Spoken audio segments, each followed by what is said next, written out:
Living here in the Northeast, I haven't had a lot of experience with grits. Not until a subscriber asked me if I could come up with a recipe for them.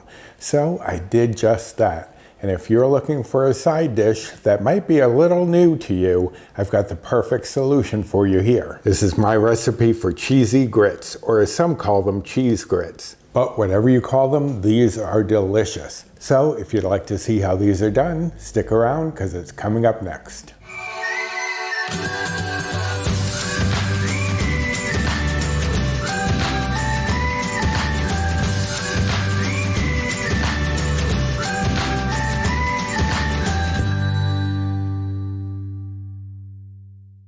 Hello and welcome to my kitchen. My name is Roy. I'm a home cook and amateur baker, and I am here on this channel sharing recipes that have helped me to lose over 125 pounds, whether those recipes are mine or someone else's.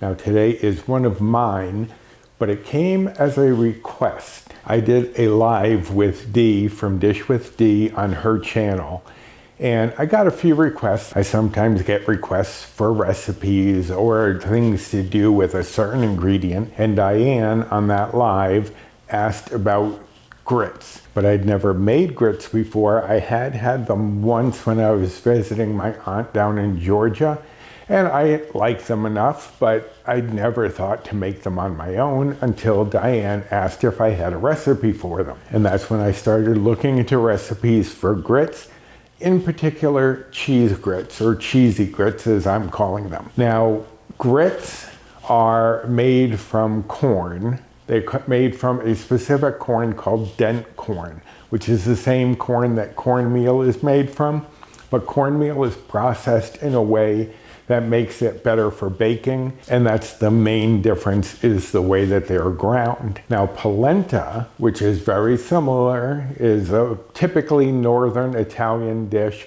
and that's also made with something similar, but it's made from flint corn, which is slightly different. It has a bit less starch, so it doesn't end up as creamy as grits do. Now if you've never had grits, it's likely because you don't live in the South, where grits are fairly common. They're very common for breakfast. They're also very common in shrimp and grits. But there's also apparently some debate on whether to do sweet grits or salty grits.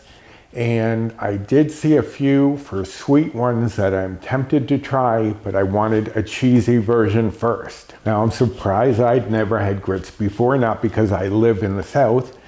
I live in the Northeast, but I am a member of the Passamaquoddy tribe, and grits were a staple of a lot of Native American tribes, although those were probably more in the southern states, which is why they tend to have it. Now there are different types of grits. There are some who will say you should never use quick cooking or instant grits, and to them I say, in the right circumstances, I might, but we're not in this one. In this recipe, we're using coarse ground or old-fashioned grits.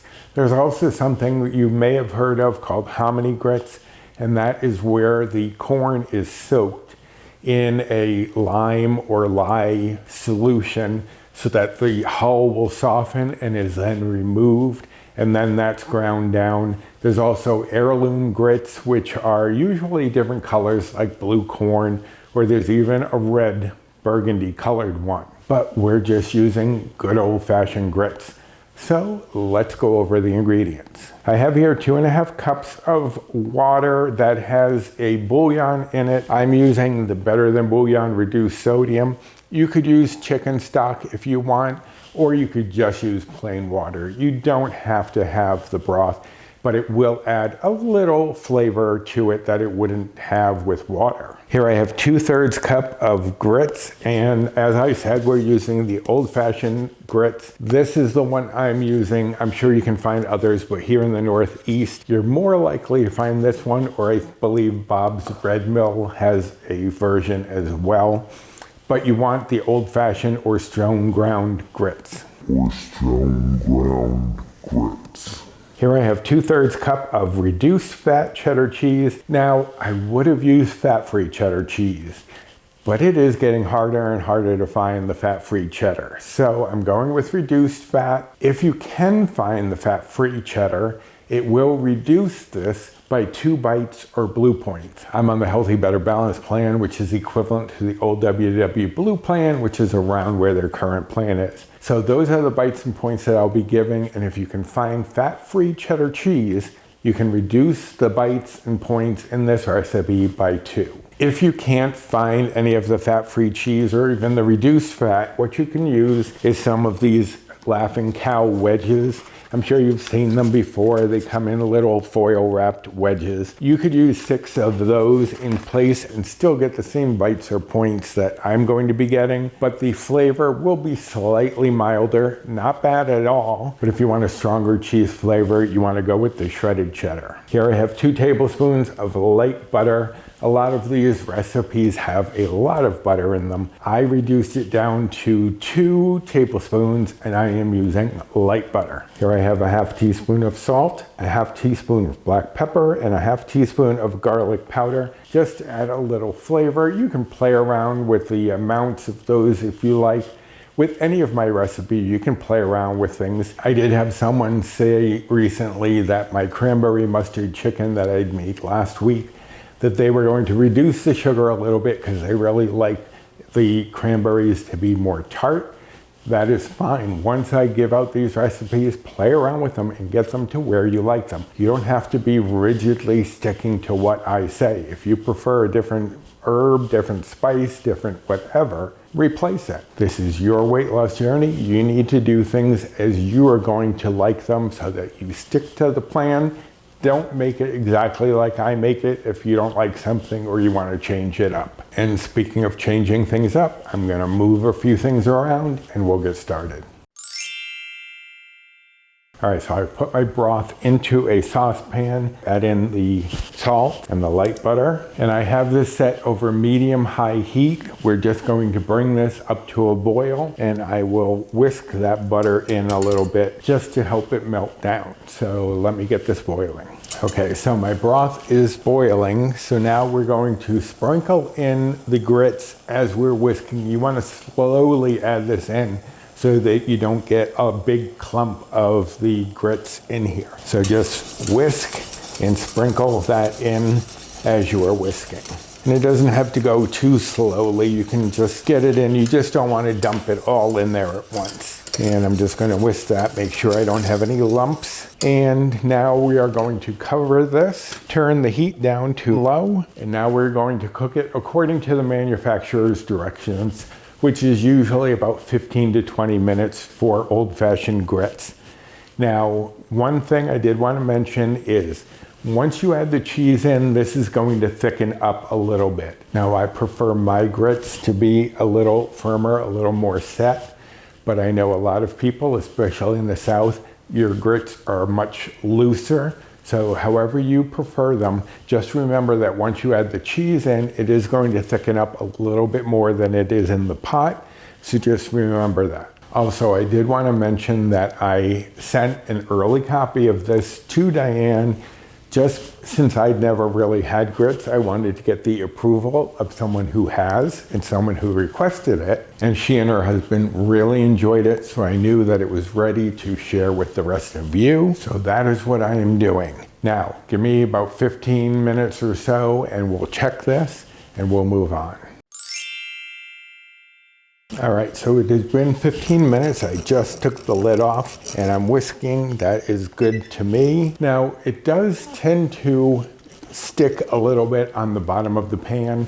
So I would probably recommend maybe coming in a little bit and whisking once or twice during that 15 minutes. But for now, I've got the heat off. I'm going to add in the garlic powder and the pepper, and I'm going to whisk that in. And now I'm going to add in our cheese, and I'm going to switch from the whisk to my spatula and just stir that through until the cheese is melted and fully incorporated. And that's it. That's all there is to it. Now you can serve this as a side with anything.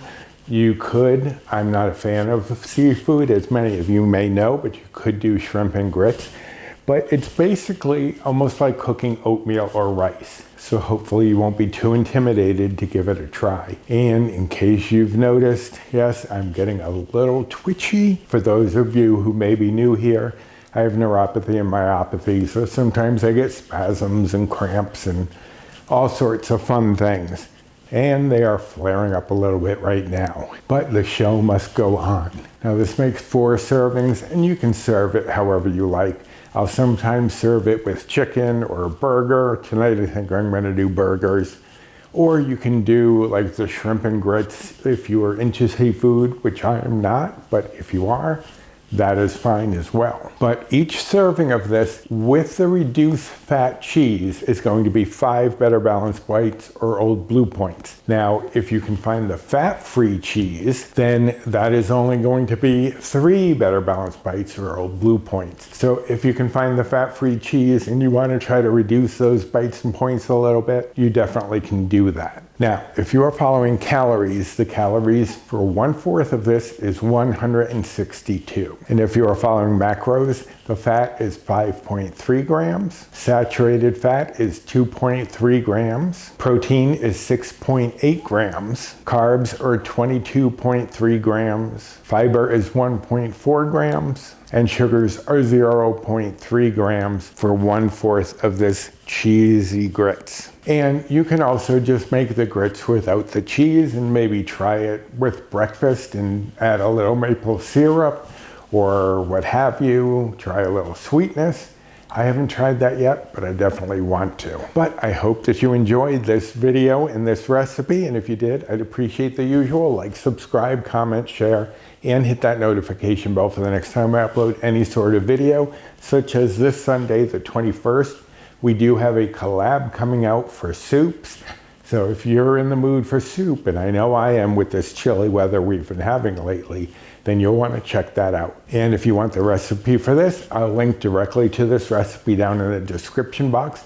Also down there is the link to the blog itself if you want to find any of my recipes, my Amazon storefront. If I've used anything that you might be interested in, it should be there. And also my social media, my Instagram, and 3 Facebook groups that I'm part of. So check out that description box for all sorts of information. And now I think this is perfectly set for my taste, and I hope that you're gonna give this a try and get it to your taste however you like it. So until next time, bye.